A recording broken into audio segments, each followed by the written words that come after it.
Hey, it's Monday, and you know what that means. It's IndyCar night on iRacing. You know, it'd be great if I didn't have a mute button at all. But hello again, everybody. I'm Gary Gatso. Welcome to Race First coverage of round 11 of season 222 of the Monday Night IndyCar Top Split, coming to you from the Legacy Phoenix International Raceway, the proper version. And it's our 200th ever broadcast, but you would never know it, really. It seemed like this is the first one, the way I just had in the opening. But joining me, as always, in the booth for expert analysis is running the IndyCar eSports team in the IndyCar Series presented by Butt Kicker and the Lionheart Series. There is Stephen Larkamp. Okay, Stephen, so in past seasons, it has been nothing new to return to a track that we've been to before during the season. So in the same season, we visited Charlotte and Indianapolis twice. But that was once on the oval, and the second time was on the track's combined road course. So this time we will return back to Phoenix, but not to run the road course. There is one, folks. There is one. But to run the oval again. So for those not familiar, what are the major differences between tonight's track and the new scan of Phoenix that we raced way back in week 2? Well, as one would expect, the new scan of Phoenix, which we, of course, went to earlier on this year, that's Phoenix Raceway as it is now, and it currently hosts the season finale of the NASCAR Cup Series, among other events. This is Phoenix, though, as it was in 2008, however. And that means, alongside the lack of runoff areas and the fact that an actual road course exists here, even though no sensible league would ever likely run the road course in IndyCar, the main difference here with Phoenix Raceway is twofold, one of which the start-finish line is in a very different location. It is in the middle of what is traditionally the front straightaway in front of the pits.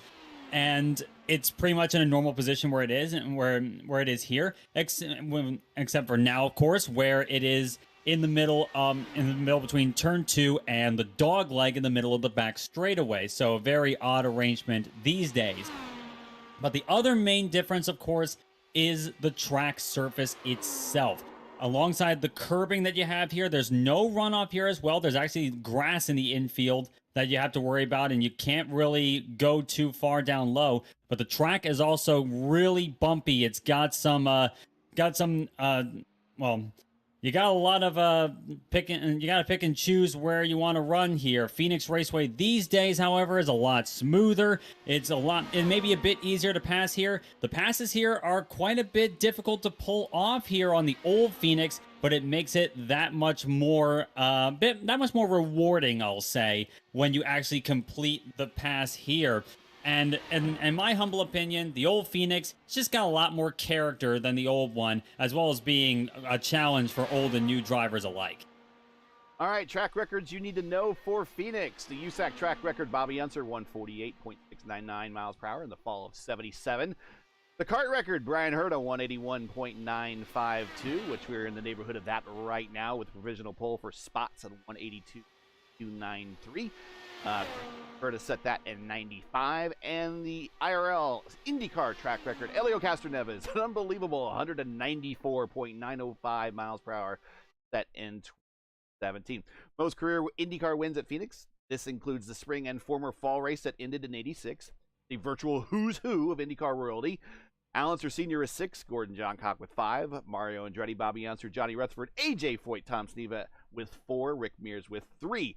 Stand by in the garage area. It's time to go racing. With that, it's time to look at tonight's starting lineup from Phoenix. But before we do, hey, Steven, would it surprise you that half of everyone tonight has that's watching the stream tonight has not subscribed to the channel? Wow, I never knew that, Gary. According to YouTube Analytics, 50.9% of you are not subscribers. So let's change that right now. Please help us on our drive to 1,000 subscribers. If you enjoy Race First coverage of the Monday Night Indy Fix Top Split and you respect the weekly stream, please do us a solid and make sure you support us by subscribing.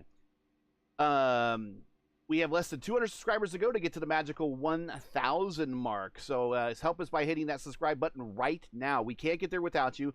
And while you're at it, don't forget to smash like and click the bell so you don't miss out on future Race First Indy Racing or iRacing program broadcast, which will include Indy Racing, of course.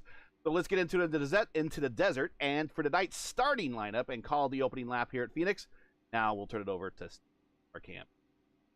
On the pole is the number 11 of Brian Spots, his first pole on the broadcast here tonight. A 19.879 is his qualifying time tonight. Like 2/100ths of a second behind him is the number 2 of Trey Shadid, one of his best qualifying results this season. Matthew Ponto in the number 12 starts off third, alongside the 25 of Pedro Palladino. Bruno Miranda starts 5th in the number 10 machine alongside the number 1 of Mark A. Murphy, a different name sporting the number 1 tonight compared to what we're used to. Bruno Romanzini in the number 17 starts 7th alongside the 5 of Adriano Fraporti. Frank Irwin Jr. in the number 19 starts 9th, and rounding out your top 10 will be the 7 machine of Jeff Hysong. Dakota DeMague starts off the number 4 machine in 11th position alongside the 16 of Rafael Acuesta. Hunter Devine in the number 20 starts 13th alongside the 22 of Nicholas Isidro in 14th. Matthew Mercer will be 15th in the number 9 alongside Fabrizio Macedo in the number 23. Stefano Calasabetta in the 15 machine starts 17th alongside the 18 of Rafael Eckert, who starts off 18th, fittingly enough, but he's got a lot of work to do. Alexandre Gon's number 3 starts 19th, and Cesar Cabral's number 8 round out the top 20. They're going to have a lot of work to do as well. Derek Chirac in the number 24 is 21st, alongside the 14 of Alan Morea. John Silva will be in the number 6 machine starting 23rd, alongside Matt Houston, the first of 2 drivers that didn't qualify. And shotgun on the field will be the 21 of Freddie Yuto Garcia, rounding out your 25 cars at Phoenix Raceway. And we're already seeing some connection issues, it would seem, with our pole sitter, Brian Spots. He seems to be blinking in and out here. That's going to be a major concern for these guys as the pace car peels off. Spots gets on the throttle. Green flag flies. We are underway at Phoenix, and it's already bit of a worrisome start for these guys, having to deal with a lost car there. Spots, it looks like, has disappeared for a second. Now he's popped back up, and he's got a massive lead over Trey Shadid and Bruno Ponto as they battle it out. Oh no, it's Palladino. Palladino has moved up to P3 and challenging Shadid for second. Yeah, I'm going to say right now, I mean, there's so many things on the internet you can look at to improve your connection speed with iRacing. There's so many videos and pages you can go to that if you're blinking, that is really an unfair advantage to yourself because it's virtually impossible to really pass a blinking car. And also, for those of us broadcasting, it's virtually impossible to keep a camera on the blinking car, which we're not even going to bother about right now because every time we would blink, it would freeze our coverage. So we'll keep the camera. Caution is out. Oh, and Ragon. Oh, geez, we got a big one in the back here. Massive junk here. That's at least 5 cars involved in this. Yeah, I think we definitely got I see Eckert's Eckert. involved. I see Ragon. So let's go ahead and then the Wayback Machine here and check out what happened. We have a little bit of everybody. Looks like start off with contact between Calasabetta in the 15 and Rafael Eckert in the 18. Yeah, so watch this. They're coming through turns 1 and 2. Eckert up high. Oh. And he just really didn't leave room, and poor Ragon had no place to go. He just gets collected, and Cesar. Oh, Cesar. Oh, Cesar. No, Cesar Cabral. A week after Indianapolis, and Cesar. Oh, my heart bleeds. I think. Let's see. Actually, did Cabral get hit in that? He got tied up. So let's see if he at least was stopped there for a moment, but it could be minor damage to the number 8 of Cesar Cabral. He could still keep it going. He's on pit road, and so is quite a number of cars as well, particularly those towards the back of the field. Okay, so I think this John Silva might be right behind him that got nailed. It slips through, watching Cesar right now, and Allen on the bottom side. Oh, almost gets run into. Cesar had to stop. He had to stop. And actually, I'm sorry. I saw him fall in the standings, so I thought maybe he might have been done. The reason he fell in the standings, dude had to come to a complete stop. Otherwise, he would have been part of it. So when in doubt, use the brakes. No ARCA Brake Weekly this week for Cesar. He's still in the battle. Very well done for Cabral as well. Just realizing that there was really nowhere he could go and getting the car stopped up and then finding a gap. Well done for Cabral and keeping the car in the fight in the process there. That's what can win races at the end of the day. Is that sort of mentality that can win championships as well, even when you're starting in the back. Cabral started off in P20. He scored in, let's see, come across the line. He scored in 17th position right now. So there is still a chance he'll be able to claw back some spots here and move his car up to the field. That number 8, that qualifying position of his is not normally indicative of his pace. So he's a really good passer, it would seem, this season. Let's see what he can do.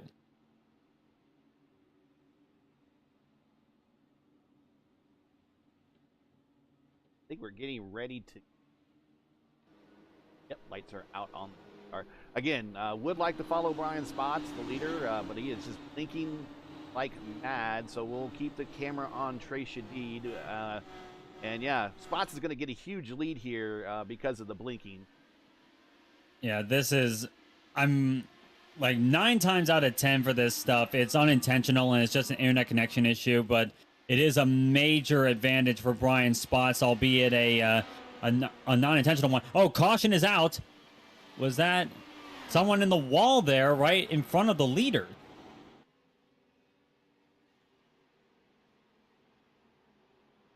have to check on. And it was. I believe that is Alexandre Ragon. Ragon, Yeah, in fact, in the number 3. So I and think Ragon, looks like he just lost it on his own in turn number 3. Yeah, and he had a damaged car, so he was involved in that incident, and I think he was trying to join the back of the field. You know, he looks loose already. Yeah, it just got out from underneath him there on entry of the corner. Yeah, he was trying to just rejoin the race, and his car was damaged, and he was loose already. You could kind of see it going back on this view right here through the dog leg. You can kind of see the back end of the car wanting to.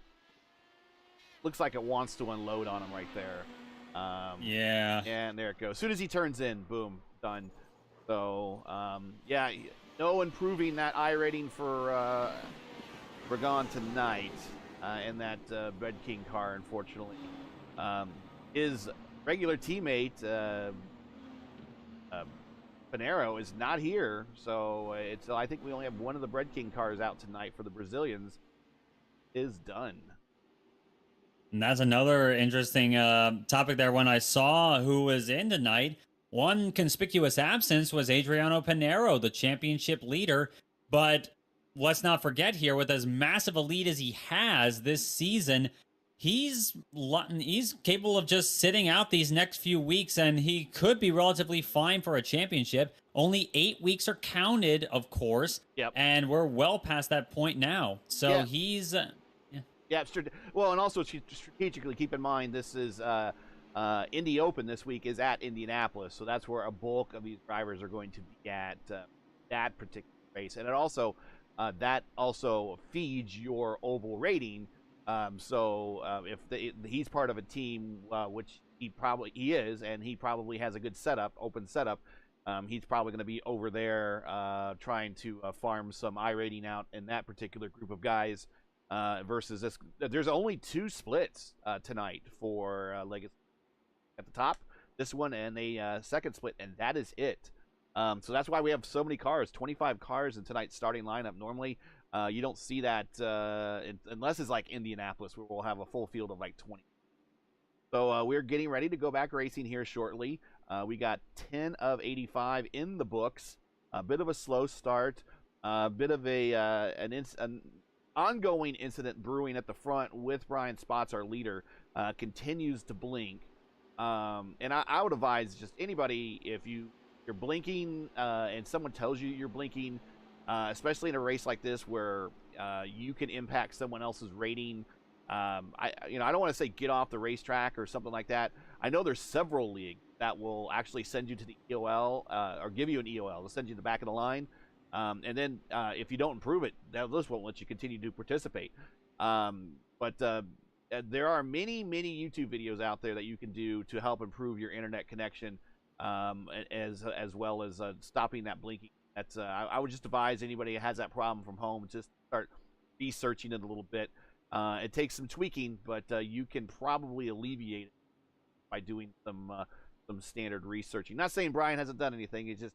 But it is I think it's kind of a bit of an unfair advantage to be. It would be, and I'm sure that Brian Spots, being the good sportsman he is, he doesn't like the situation, but he's just going to roll with it. Pace car peels off.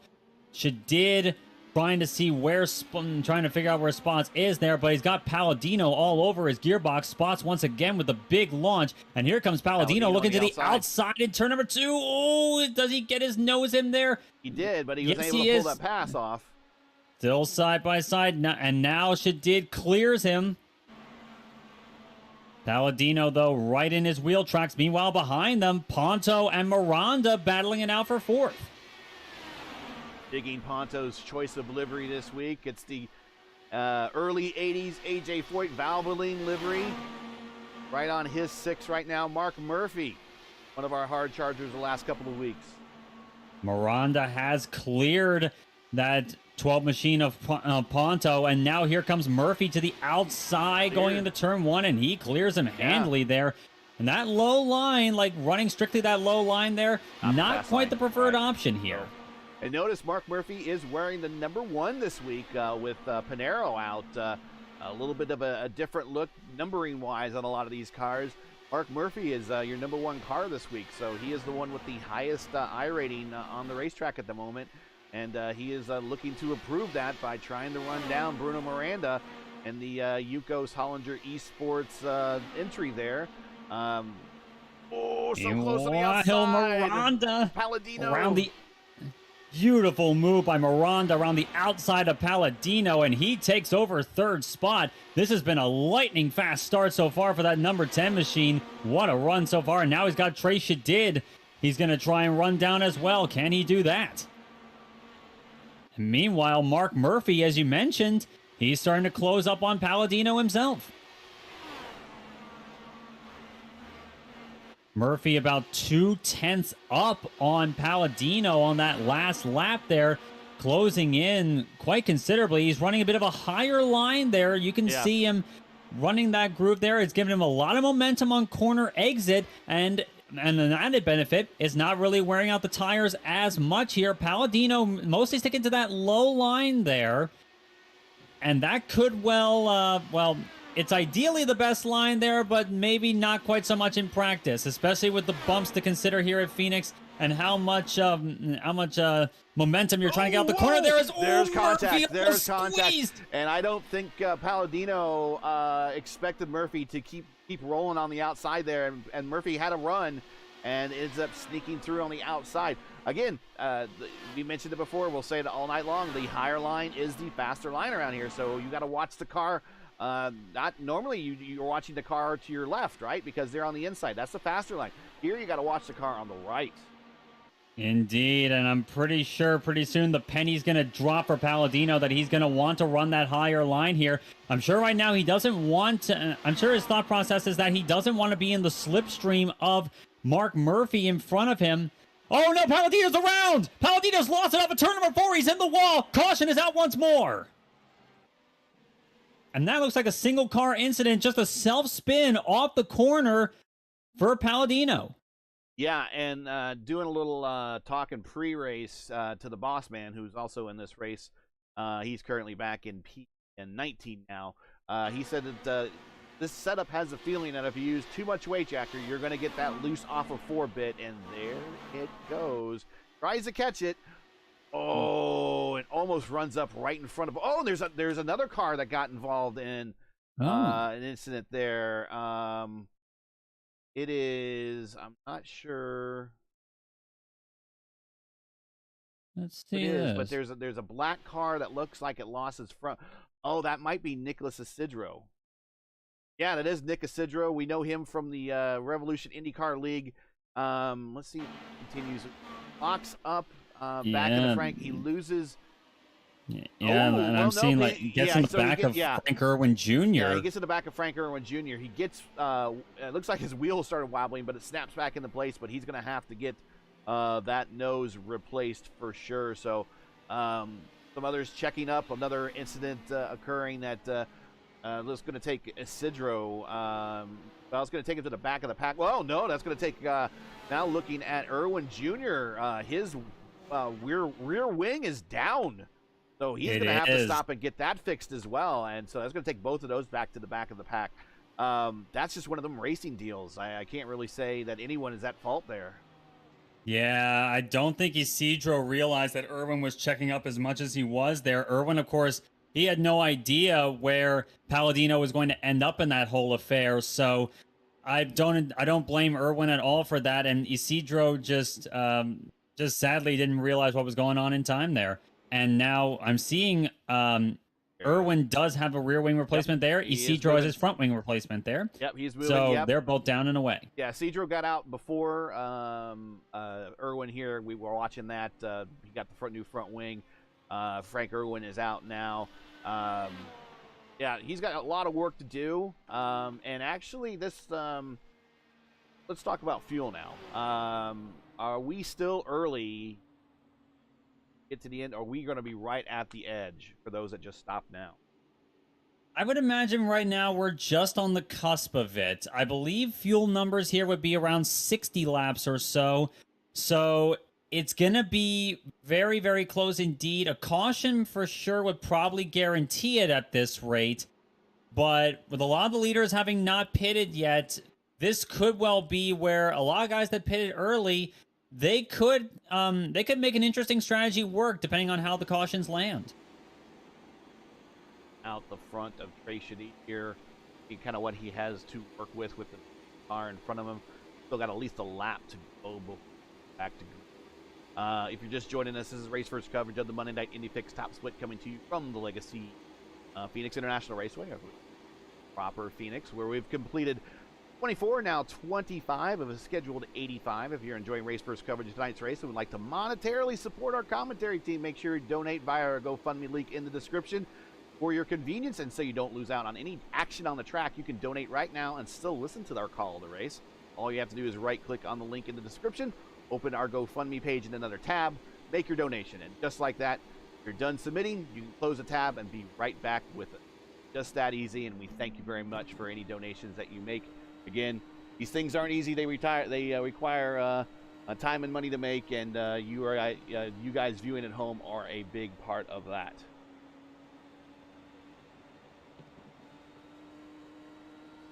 Ready to go green. We'll keep it right here with Trace, just to kind of see what he's...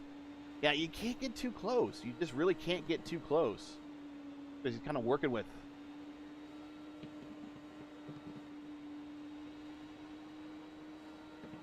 And that time he actually saw the car going. I think the first couple times, he might not have actually saw the car take off.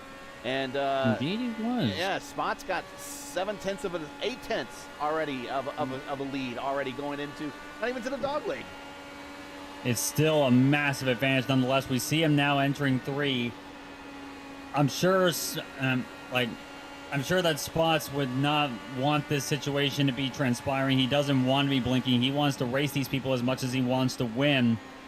Shadid now 0.8 of a second back, and now he's got Mark Murphy on his 6, looking to see if Murphy can gain something out of this as well. Shadid running that medium line there, not quite touching the bottom of the track right now, and certainly not the preferred line anyway. Murphy, both of them running the low line in 1 and 2 there. They were running a higher line in 3 and 4, and that seems to be giving Murphy in particular a lot of momentum.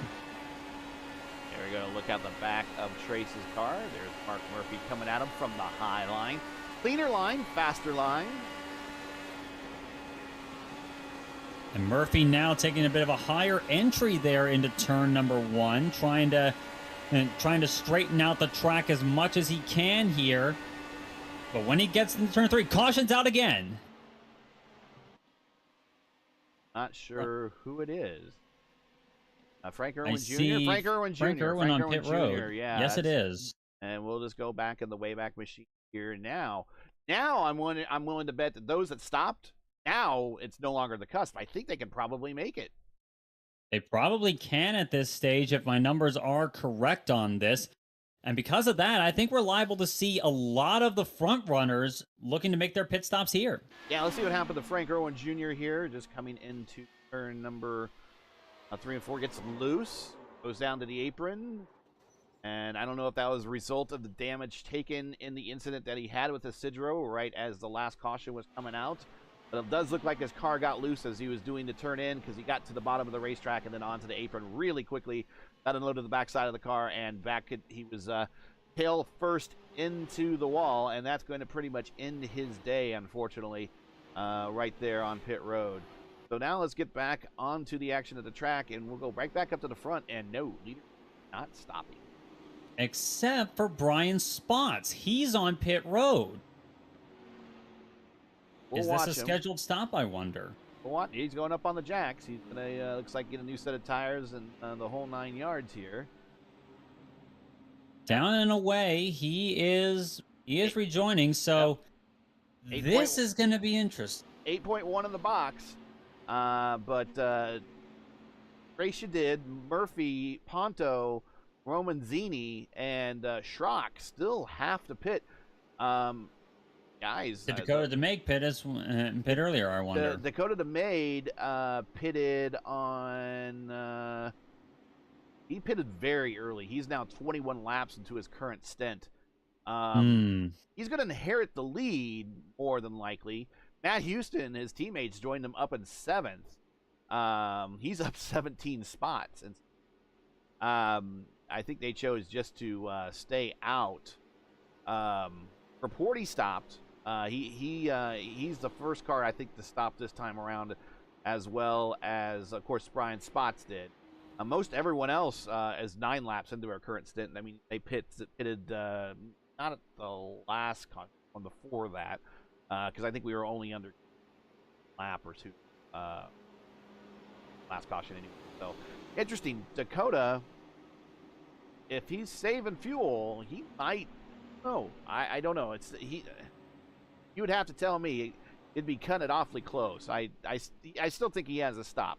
I think the one that might be in a position to actually do something here might be Miranda. Actually, he stopped on lap 9. I think Miranda might be the one, ultimately catbird seat at the moment. He's conserving. He might not have to stop.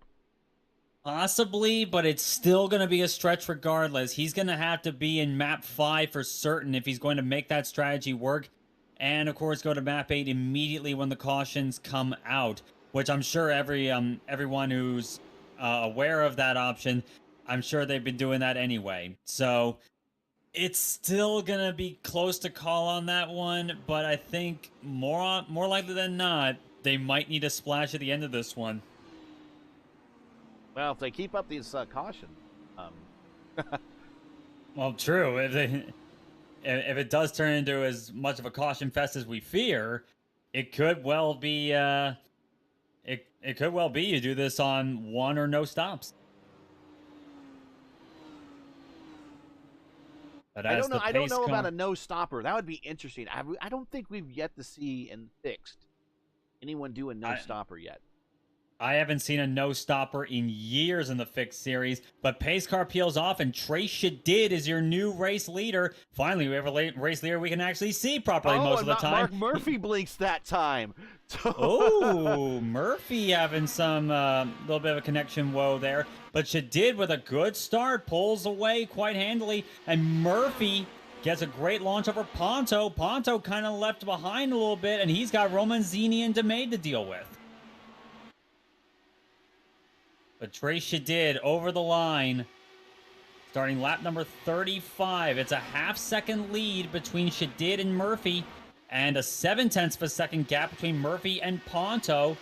So Ponto needs to claw his way back up there a little bit to especially get away from Romanzini. But Romanzini himself, he's got Dakota DeMay in his rearview mirrors. Oh, here comes he's Bruno knocking Miranda. on the door pretty. Bruno Miranda, the high side over Matt Houston.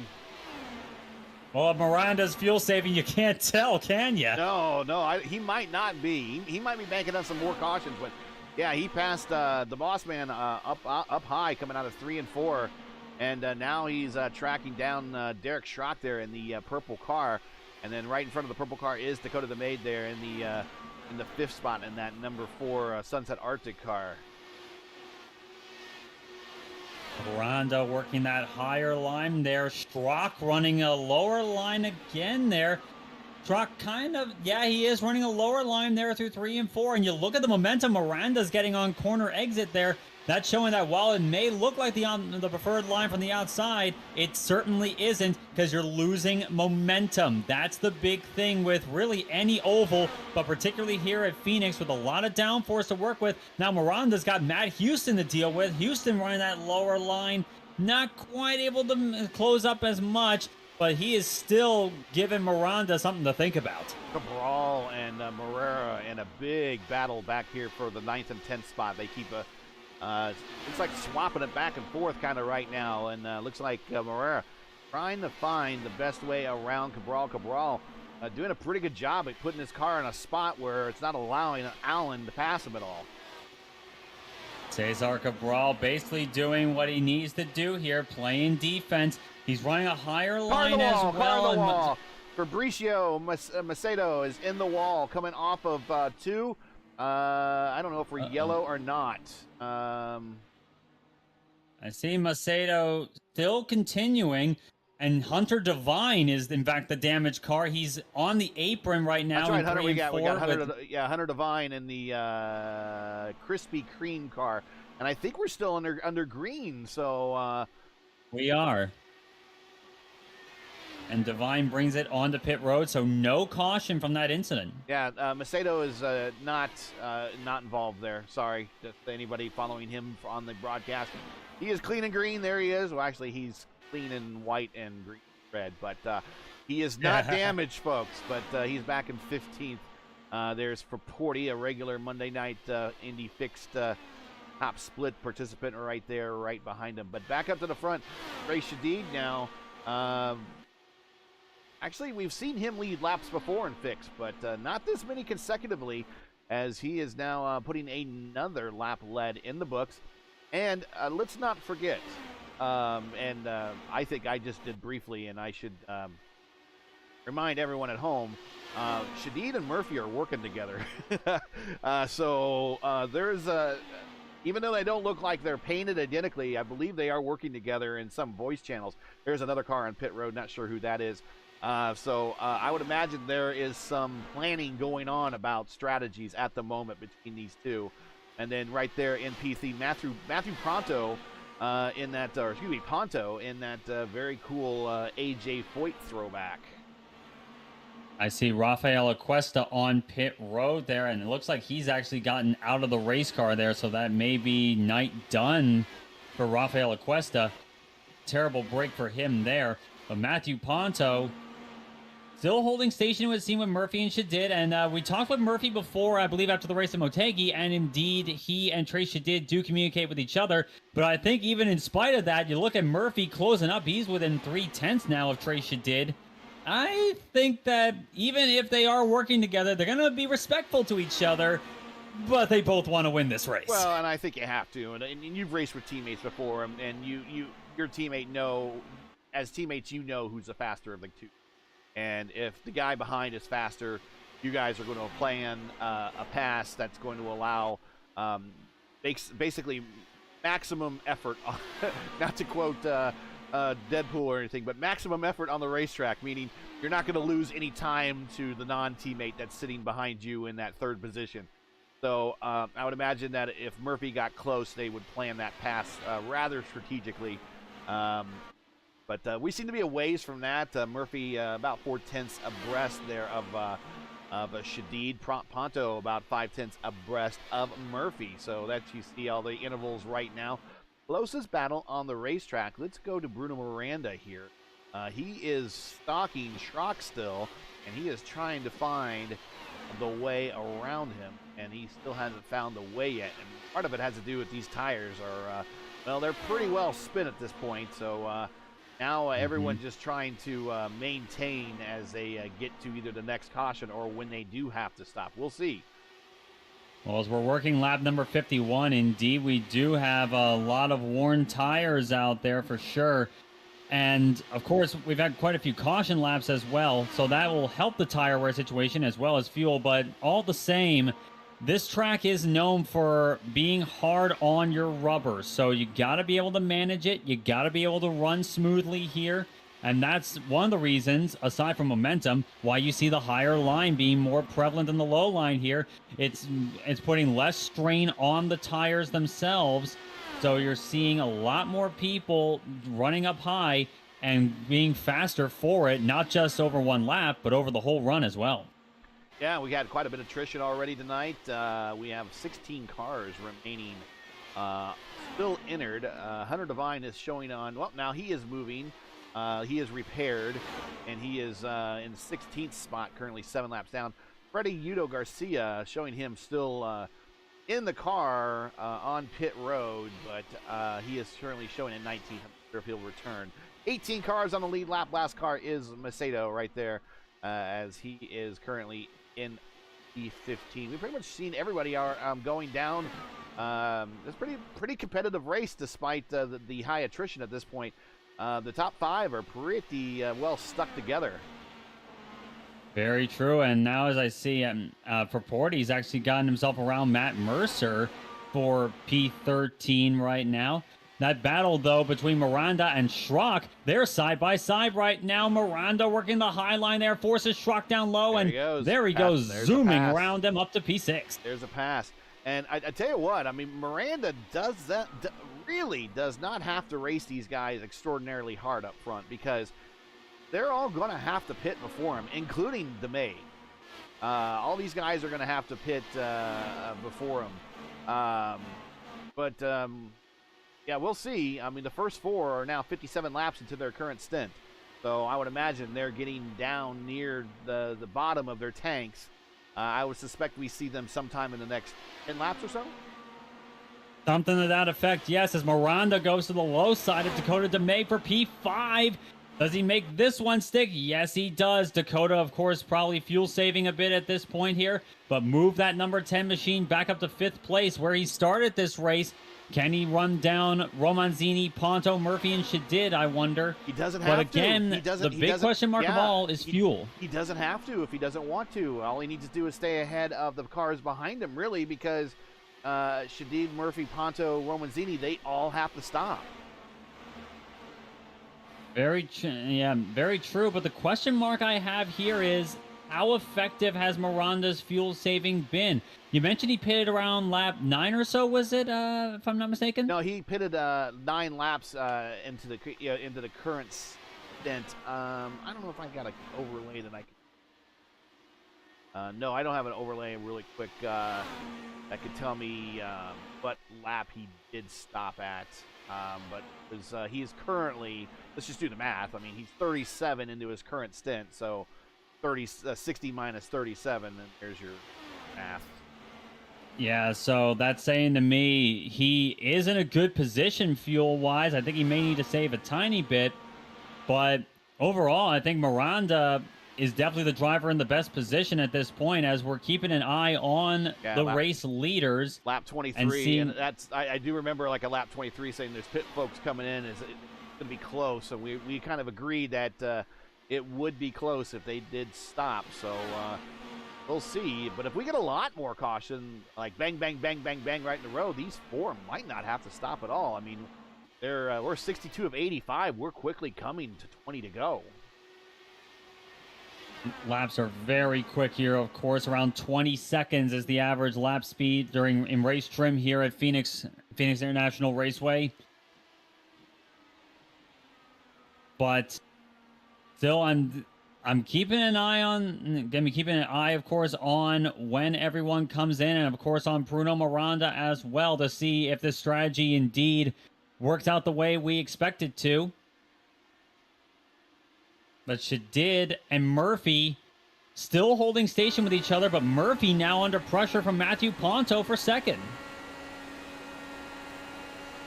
Here's Miranda. We're riding on his roll bar right there. He is currently, just got up to 6th gear momentarily. He's fighting aero push right there. You can hear it. He's down 4th gear, 5th gear. Not really saving an awful lot of fuel. He's definitely got those blue lights flashing. Normally, the blue lights are normally an indicator that you want to shift.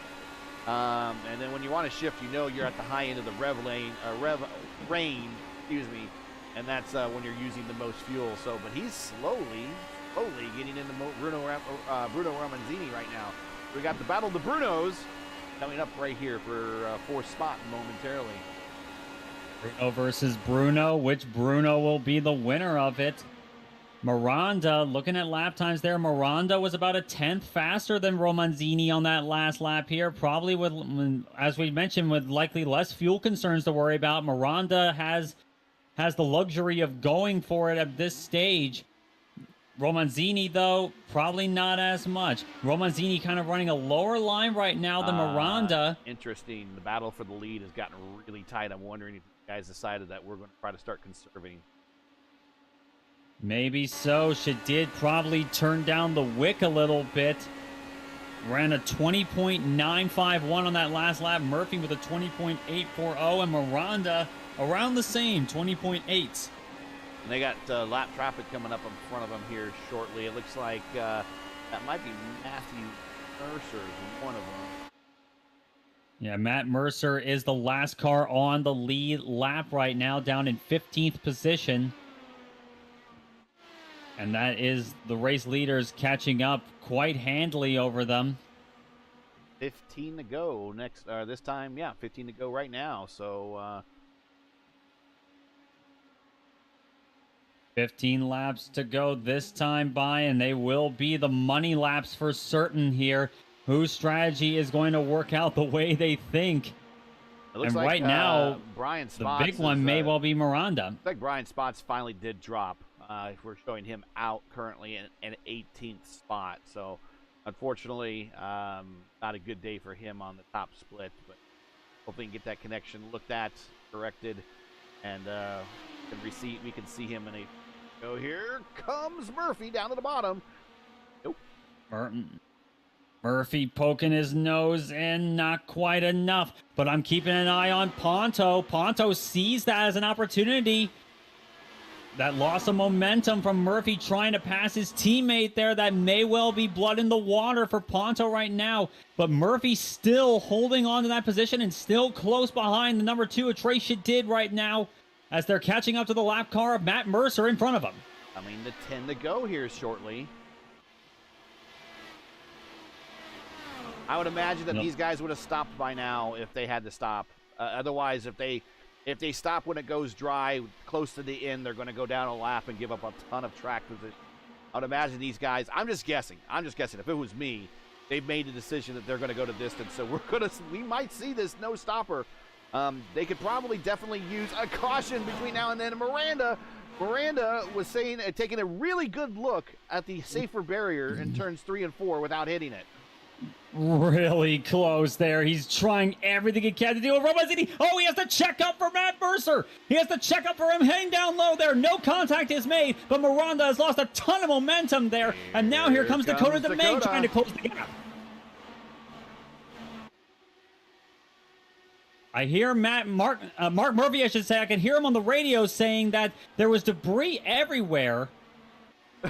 Saying there was debris on the front straightaway. Something must have happened to another car.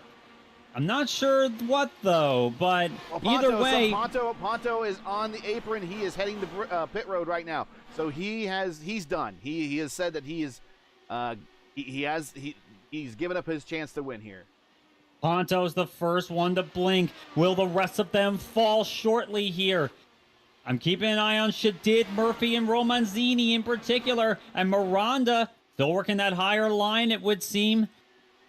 But we're keeping an eye on their fuel. Lap 78 right now. 8 to go. It's Trey Shadid, Mark Murphy, and Bruno Romanzini. Can they make it? Derek Schrock off the pace. He might be trying to get the pit road. Yes, he's trying to get the pit road. So I'm not sure he is what happened there. But, yeah.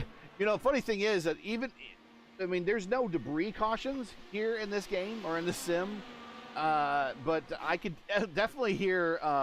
Romanzini's pitting. Wow, okay. I could definitely hear in a real race guys that need a caution to make it to the end. I could hear him saying, there's debris everywhere. It's raining everywhere. Give me caution. 6 laps to go. Yeah, you could have that as the excuse in the real world, but sadly it doesn't matter in the sim, as now Trey Shadid, our race leader, is coming on the pit road this time. 5 laps to go this time by. Mark Murphy inherits the lead. But a big question mark here is, can he make it? Can we see 2 economy runs? 2 in a row. Cesar Cabral did an unbelievable 38 laps. No, he's done. No, we can't. Murphy's in. Cannot, and that is going to give it over to Miranda. And just as I said, Miranda might have got a little excited that, maybe these guys are going to make it. We're getting close to the end, but they all have to duck down. And I think Miranda now can just cruise on home. He's got 9/10 over Dakota. So let's see if he can still make it, but he's got 4 to go, now going to 3 to go.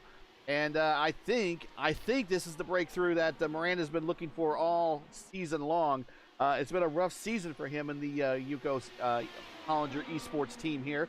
But I think they're going to get that first victory of this season, and it's the first victory we've seen for him in quite a while. So we'll see if we can get him home here, as he's now 2 to go as he goes underneath Let's see. That would be Ooh, Macedo, as who's sitting there Macedo. in ninth. So he is now lapping up into the top 10.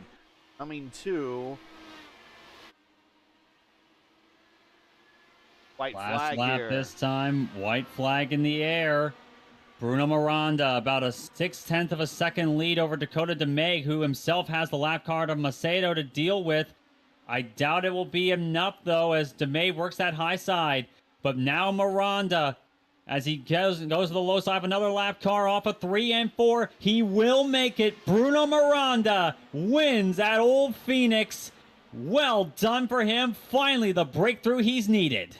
62 laps on that stint. Dakota DeMay brings it home. 75 laps for P2 on his stint here to get onto the second step.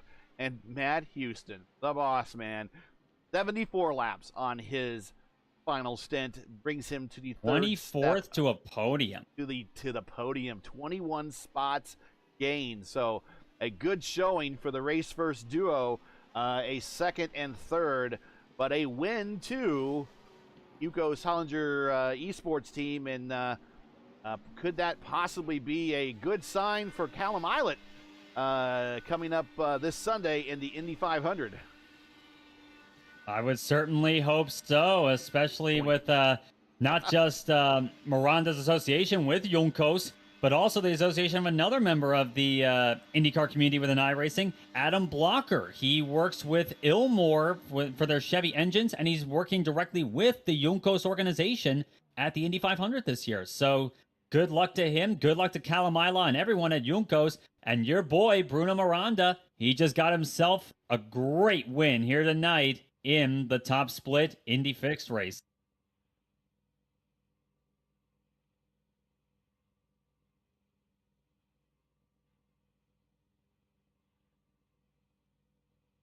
And once again, I want to thank everyone for just joining us. If you just joined us, well, we've just come to the end of 85 laps here at Legacy National Raceway, where Bruno Miranda just won, and he gets his first win of this season.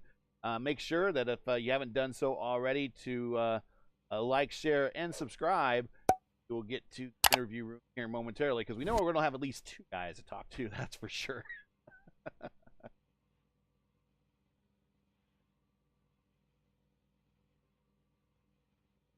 Go ahead and bring up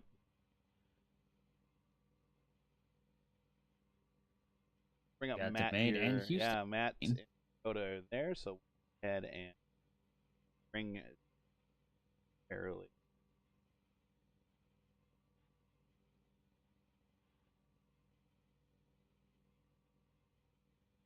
Lucky number 13 today, too, in this race. Ironically, so often not quite the luckiest number in racing, but seemed to work for him at least. Right. They say one is the loneliest. We will get back here to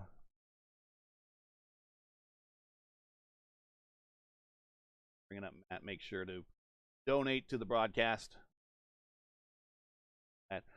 Bring Matt on up here.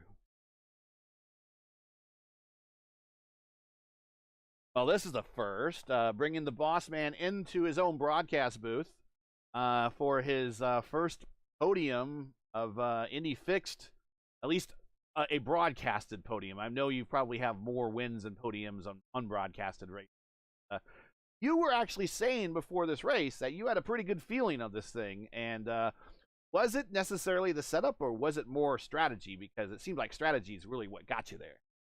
Well, it was certainly strategy, Gary. After blowing my qualifying lap and strategically starting 24th, then you'd be very happy, Gary. I drove around those first like 2 or 3 laps before that caution in fuel mode 8.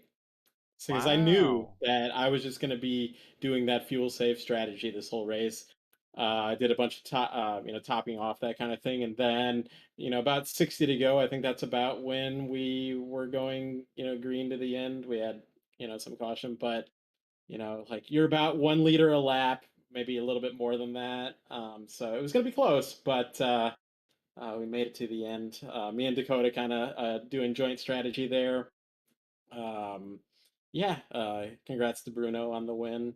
He got by us, passed me on the outside. He had it figured out, like how to pass on the outside, that whole thing. How much was left in the tank when you finished? It was red. There was less than a liter. I had another. I was able to go to fuel mode 1, like near the end of the race. But with the wash and the old tires, I don't think you could really do too much with it.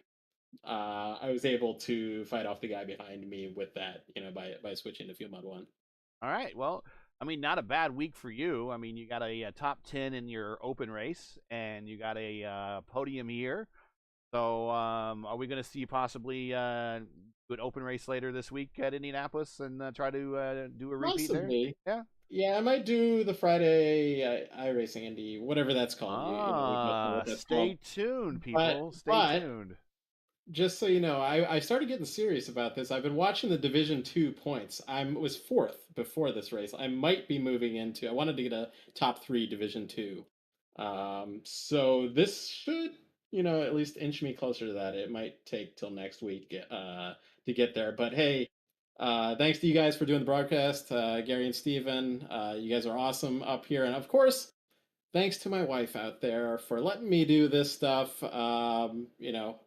multiple nights a week between doing this fixed and Lionheart and all the other leagues we were associated with. Well, there you have it, and we want to thank your wife as well because we're doing this because you're not. So thanks a lot. Congratulations on the podium, and we will definitely talk later, but we'll bring on Dakota up next. So thanks, Matt. No problem. Thanks for the broadcast, guys. All right, Dakota. Man, I know you've been wanting a strong finish here in a while. You got it. Definitely a solid fuel strategy. First thing that I'm going to ask you that I did ask Matt, how much was left in the tank? I was running map 5 on that final stint, and I was good for about 3/4 of a lap.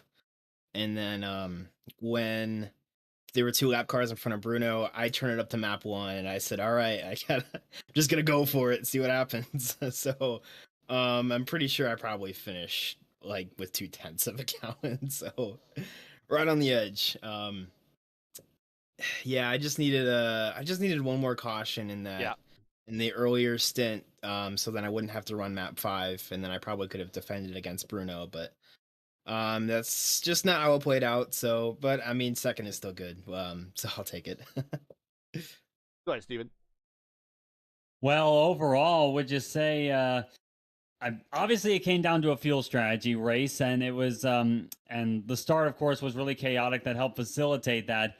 But the racing here at Phoenix has always been a game of find the opportunities that's presented to you rather than a back and forth most of the time. How would you describe the racing you saw here tonight overall? It was quite strange. I can't really give a definitive answer. I think you could still kind of race in the midfield and the back of the pack, and then once we got up front, we were all trying to feel safe. So I don't think any of us were really trying to pass each other. But even then, Bruno is coming through on fresher tires and a full tank on map 1, and he seemed to struggle to kind of get by that pack too. So yeah, it's kind of a bit of a train up front. That's but I mean, Phoenix has always kind of been that way in the IR18. So Was there any thought that the top 4 were going to stay out and then not have to pit at all? No, no, there was no chance in my mind that they were going to be able to make it.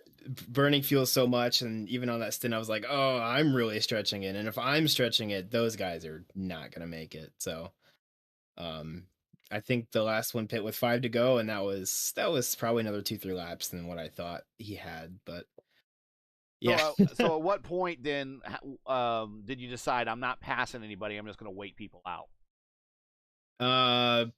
Pretty much right after 4 laps in that final stint there, I looked at my fuel calculator and realized I didn't have enough. So That 5 for the rest of the race. Just needed one more caution, didn't happen. So, but yeah, I mean, I'm happy with the podium. I needed that because it's been a rough season so far. In the fixed broadcast. So, yeah. So if I remember, I'd have to go back and look, maybe back and look. You did pretty well in the other Phoenix race we had. Yes. I remember. What?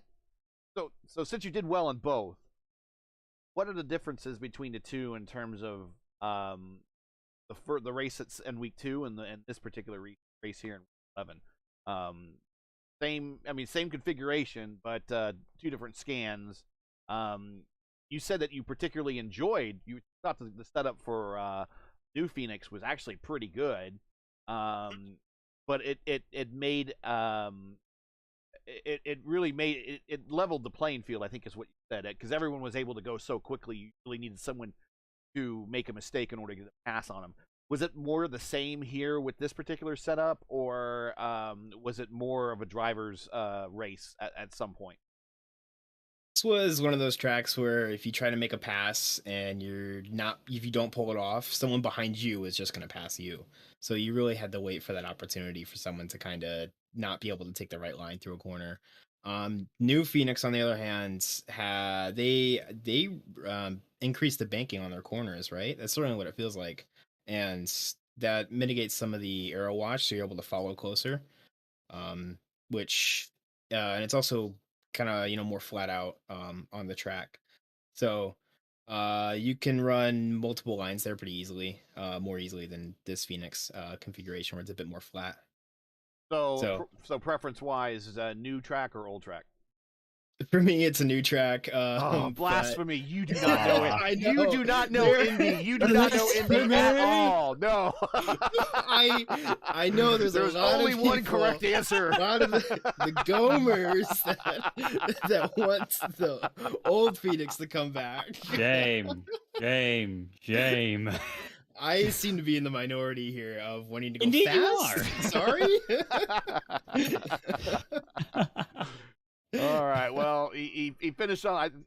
You said was it a third, or I can't remember, third or second. I know you were on the podium. I thought it was a good finish. I think I finished 4th. Okay, just off it. Okay, the first Phoenix. Well, not too bad. I mean, for the track you didn't like, you did a better finish here. So, joking aside, though, shout outs. Anyone want to say hi to? I know you got a new video game out there. You want to tell everyone all about?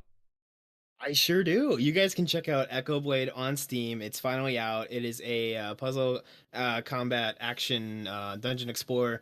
You play as a blind knight with the mechanic of echolocation, trying to escape an enemy dungeon. Super cool. Worked pretty hard on it. You can find it on Steam right now. You can add that to your wish list, and it'll go on sale during the Steam summer sale in 2 months or so. If you want to pick it up later. And you can follow me on Twitter at Sunset Arctic for all my game dev stuff. And then if you need any iRacing graphics or paint deliveries, you can reach me on Twitter at sunarc_graphics. Yes. All right. Well, stick around. I'm sure Matt wants to talk after, so we'll join you in the in that channel after. But congrats on the podium, and we'll probably definitely see you next week at. Absolutely. Back down. There we go. All right. So we don't have Bruno's here, but we do know that his sports team watched the broadcast. So and the Brazilian fan club. So, but a lot of those folks might be traveling right now because we have the Indy 500 this week, and I've already talked to a number of folks that, of course, this is the first packed 500 in 3 years.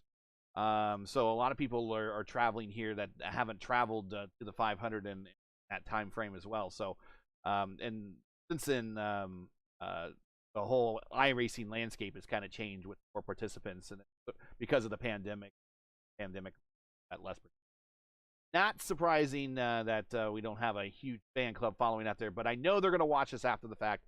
So congratulations to your countrymen, and congratulations to your esports. I wish more of the IndyCar esports teams would participate in fixed, or have their drivers participate in fixed. I believe Rahal has one, but I don't know. I don't even think they participate in IndyCar, to be honest with you. At least I haven't seen them.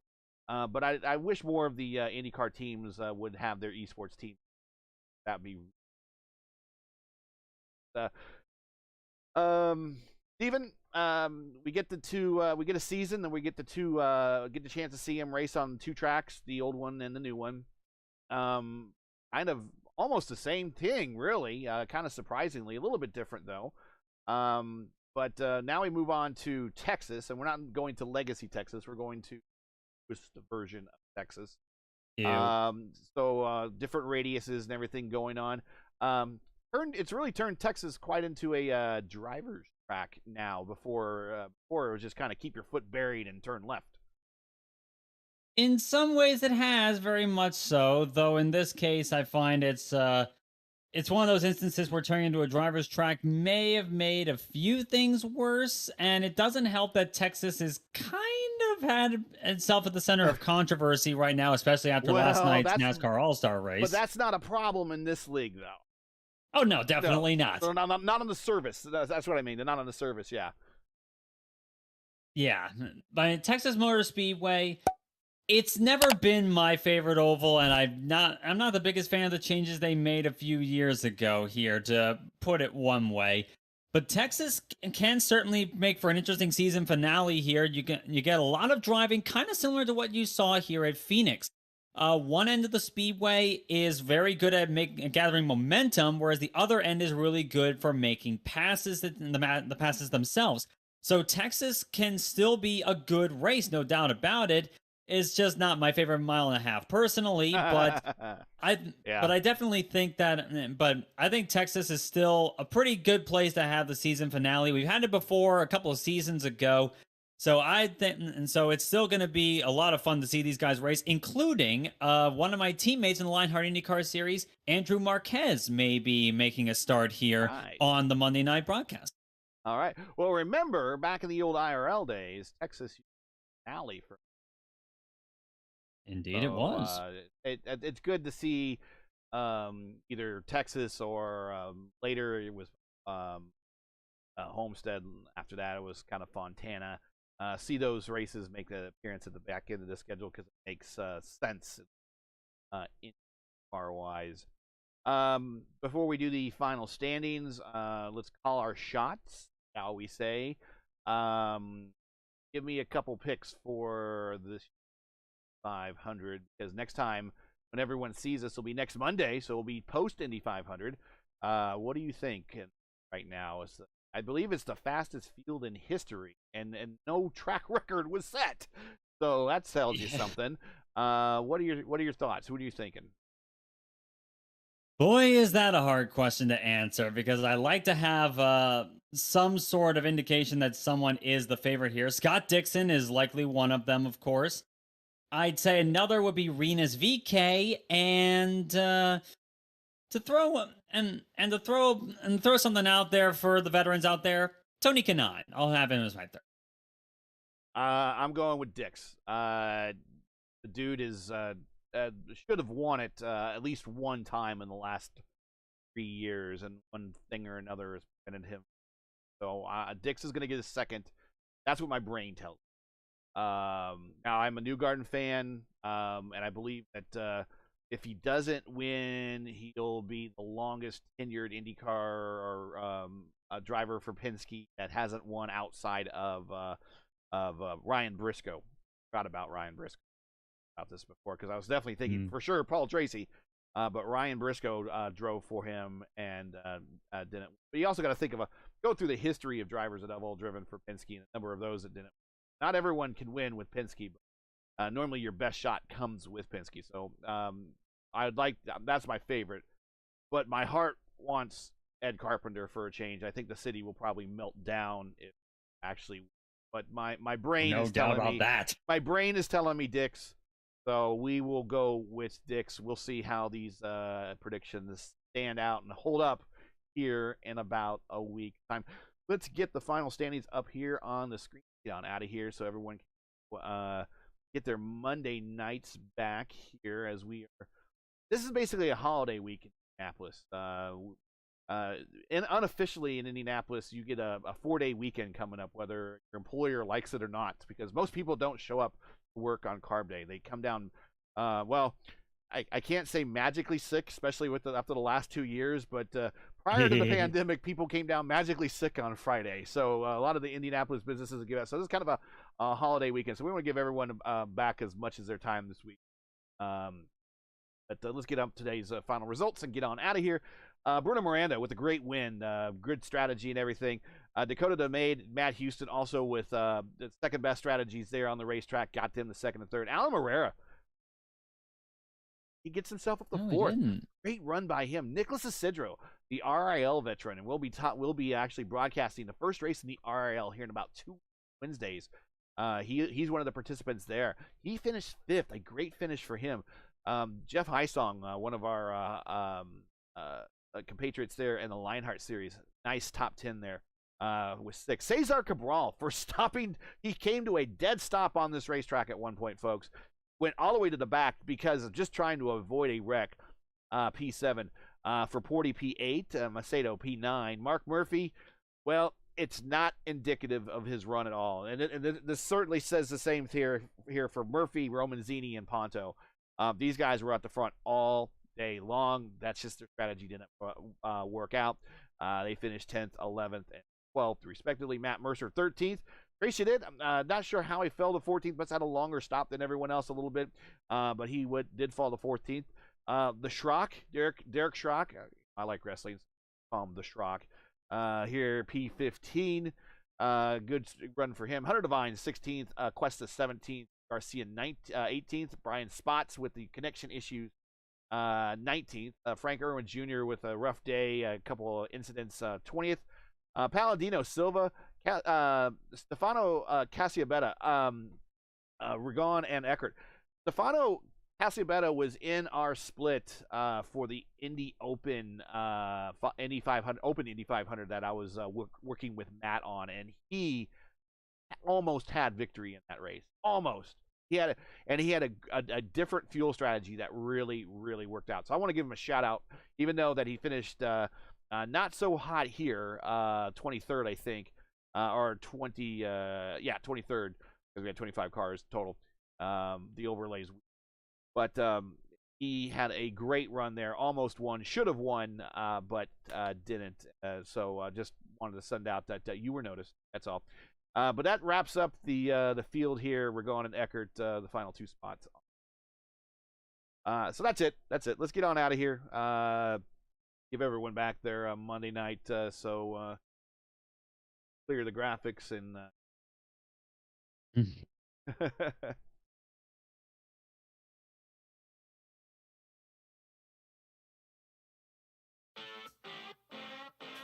All right. Thank everyone for watching tonight. Your podium once again is Bruno Miranda there. Yugo's eSports, Yugo's Hollander eSports entry, and the 2 race first drivers of Dakota DeMade and Matt Houston. Join Steven and myself again next week for Championship Monday, as Race First will bring you the final coverage of the final round of the Monday Night IndyFix Top Split of Season 222 from the Texas Motor Speedway. Coverage begins, of course, 8:15 Eastern Time, or a little bit before. That's 8:15 p.m. Eastern on YouTube at youtube.com/racers. Hey, we love bringing these races to you. They're not easy, require time and money to produce. Because of your generosity and donations, we've been able to bring you commercial-free coverage of the last 2 IndyFix seasons. If you share our passion for the sport of IndyCar and have enjoyed our coverage of the Monday Night IndyFix Top Split, please take time to visit our GoFundMe page. The link is in the description below to donate to our Season 222 Monday Night IndyFix Top Split broadcast fund. We do realize times are tough, so any contribution will be greatly appreciated. We thank you for watching and making us a part of your Monday night each and every week. Now, as you know, the YouTube algorithm game is not easy, so please help support Race First with the weekly grind. Leave a comment below and let us know tonight's race. And if you enjoyed tonight's coverage, support us by smashing the like in the video, just like this. Boom. If you're new, click subscribe, and while at it, hit the bell for weekly reminders so you don't miss out on more Race First iRacing programming. including this Friday's coverage of the IndyCar iRacing Series, 2 p.m. Eastern Time, top split coming to you from the racing capital of the world, the Indianapolis Motor Speedway, for their version of the Indianapolis 500. Again, it's 2 p.m. Eastern Time right here on YouTube at youtube.com/raceverse. So keep your browsers set here for the most in-depth coverage of IndyCar knowledge on all of iRacing. Raceverse, of course we know what Indy means. So for business inquiries, learn more about Raceverse and what we do, visit raceverse.com or follow us on Twitter. You can follow all of us via our Twitter handles right here at the bottom of the screen. So Stephen Larkamp, everyone at Raceverse, I'm Gary Gotzo saying all good night. Thanks for watching, and to all of our men and women serving in the military and as first responders, especially on this upcoming Memorial Day weekend. Godspeed. God bless and come home safe. Thanks again, everyone. Catch us next week for the Championship Monday as we will crown the Season 2 22 championship at the Texas Motor Speedway in the next race of the Monday Night Indy Fix Top Split. Enjoy your Memorial Day weekend and Indy 500, and good night.